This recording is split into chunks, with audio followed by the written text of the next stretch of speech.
If you look at anything that builds a man into a man, there's a degree of suffering.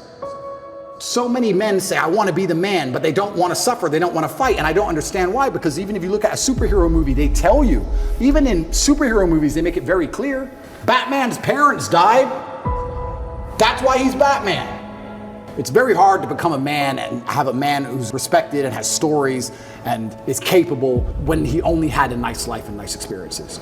It's usually the things that made you the best version of you are usually the worst things that happen to you. All the bad things have to happen. There's no way to get there without the bad things.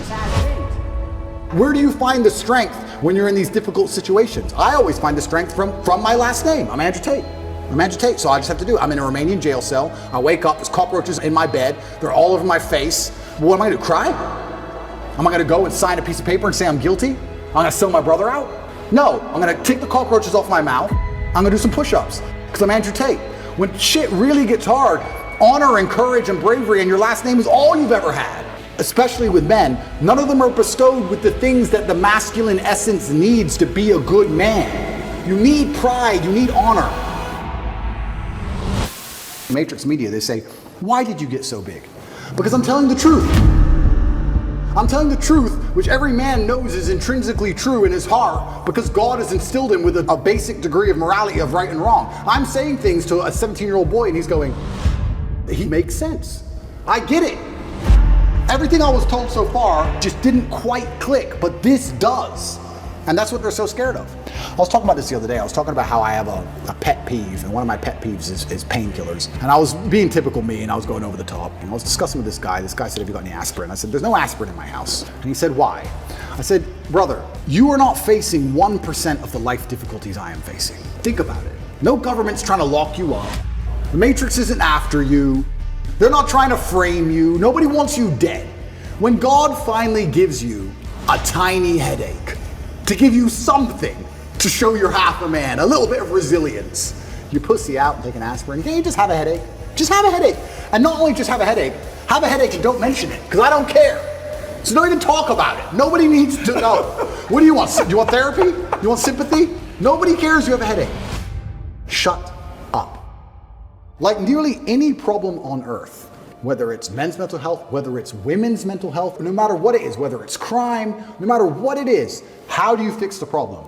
By building men of caliber, by building men of capability and status and honor and dignity, and by building men of ability to be good standing citizens who are respected by their peers. All of it comes back to improving men. All of it. Every single problem you can possibly name, it comes back to building strong men of capability who are respected. That's all. It's the baseline of humanity. Men always has been the baseline of humanity. And that's why nearly every problem we can name, all of them are in a direct negative correlation with masculinity. As masculinity plummets, all this garbage is going up through the roof. Is that a coincidence? Absolutely not, really not. You can literally see it with a graph, and you can see it happening. Saving the way men think and operate, growing a new generation of men who understand they have duty to themselves, their last name, and God, literally saves the world. All of it. Women respect men who stick by their principles and their beliefs, and the principles and beliefs of a man are always to do what he is supposed to do regardless of how he feels. You must train when you don't feel like training. You must protect when you don't feel like protecting. You must be a good man. And when you're actually a truly good man and a high value man, this is something I absolutely realized in jail. I have no problem suffering if the people I love are not suffering. My children are taken care of. The women I love are taken care of. My mother is taken care of. Everybody around me is fine. Even if they've removed me from my life and locked me in a jail cell, everybody I love is taken care of and is protected and is living good. I must suffer because I am a man. I am the head of my empire. I'm the head of the clan. Of course I will suffer, but the people I love are not suffering. This is what God has bestowed upon important men since the beginning of time. Not just important men, all men. The men in the Titanic as the boat was going down, about to be sucked into the icy cold water, some of the last thoughts in those men's head, I know, was at least I saw my daughter and my wife get on that boat. Absolutely. I'm happy to plunge into this ice cold water because there they are on that boat, away from danger. Everyone we love and everyone in the world who we care about was taken care of. And I said, Andrew, would you rather us both be at liberty, but someone else in our life suffer? Mom suffer? Our kids suffer? The Never. mothers of our children Never. suffer? No, I'm glad it was me. I'm glad I was the one who was suffering and everyone else was okay, because that's what being a man means. When you're a man, absolutely, you're right. It is our job to suffer so the people around us do not suffer. And that's why if you're a man and you're waking up every day and you're not trying your very best to be important or upgrade yourself or upgrade your character, or you're lacking motivation, then you have a serious problem, because it is your job to be capable of dealing with the insurmountable pressure which God is going to put upon you, so that when you suffer, everyone around you does well. Our lives are set up that even if they throw us in a dungeon today, everybody we love will be okay forever. And that is what's most important. That's the most important thing. That's success. And that was absolutely comforting in jail when we discussed that. And we said, everyone we love is okay.